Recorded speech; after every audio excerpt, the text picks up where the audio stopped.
One game in and the Nuggets already look like the runaway favorites some thought them to be. Do the Heat have any chance? Also, can the Celtics improve even if they keep Joe Mazzulla? And why Jimmy G may never play a snap for the Raiders. I'm Peter Bukowski, starting your day with the can't miss stories and biggest debates in sports. You're Locked On Sports today. Searching all major sports. Found. Let's start with the biggest story.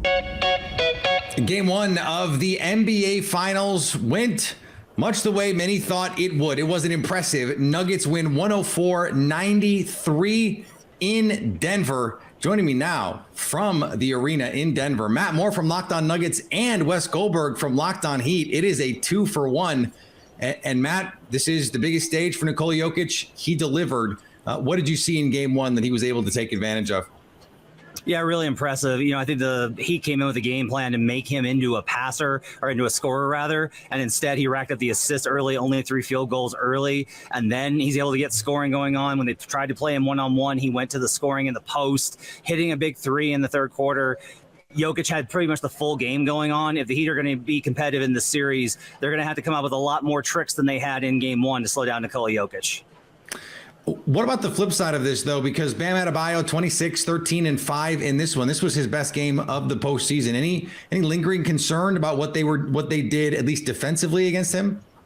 Yeah, I think so. I think there's some concern. Look, the Nuggets are used to this in terms of their rotation is always going to leave that spot on the floor open for the short roll big.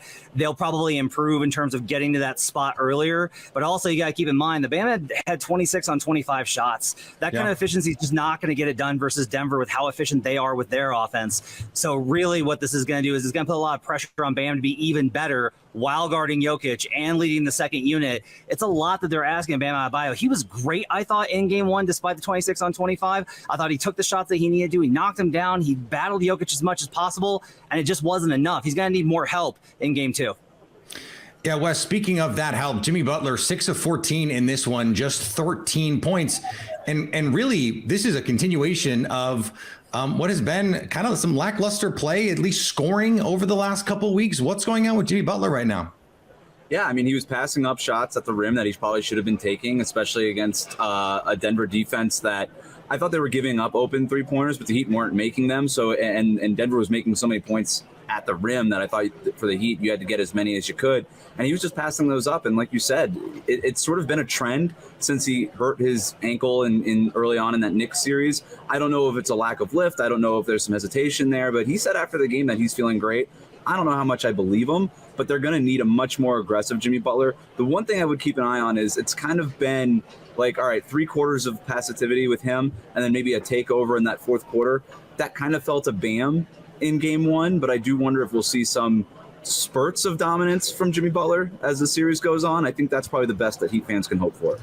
Matt, you noticed early in the game, there was a play where Jimmy got the switch he wanted and then passed out of it. And it was just sort of like, what exactly is going on here? Did you think there was anything defensively that Denver did that you liked to create at least some indecision in his game? A lot of it I honestly thought was they had so much space in the middle, and they've been playing a team in the Celtics that want to take away all that space. So when they got there, they didn't really seem to know what to do with it. There was a lot of passing kind of just randomly around the perimeter. Butler would get into space, and when he did try and take pull-up jumpers, that's not really his game. He missed them pretty badly. So then he was just flipping the ball out, and then they would just rotate it and rotate it. Now, in the fourth quarter, I thought that they got much sharper, better looks. They hit down their threes. They actually took those shots and made them. The question is how much of that was Denver letting their foot off the pedal with a big lead versus Miami figuring something out offensively. It's probably a little bit of both, which is why I would expect game two to be more competitive. Yeah, Wes, I think if you're the Heat, you have to be thinking, okay, Caleb Martin goes 1 of 7. Max Strus goes 0 for 10 in this one, and they shoot just 33% from 3. Is this any more complicated than just make some shots? They have to make shots. And I actually thought they got some really good open shots too, and they just missed them. Duncan Robinson like sidestepping and dribbling into an air ball or kind of clanked it off the backboard there. You don't expect the Heat to shoot this poorly. They have been shooting so well for most of these playoffs.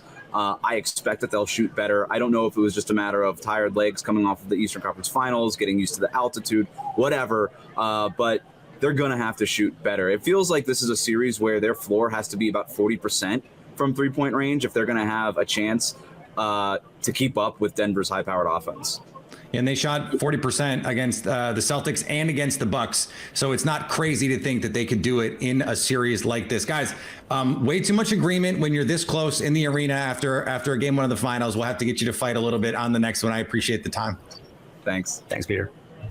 Stay up to date all year on the Miami Heat by subscribing to Locked On Sports Today and Locked On Heat on your favorite podcast app and on YouTube.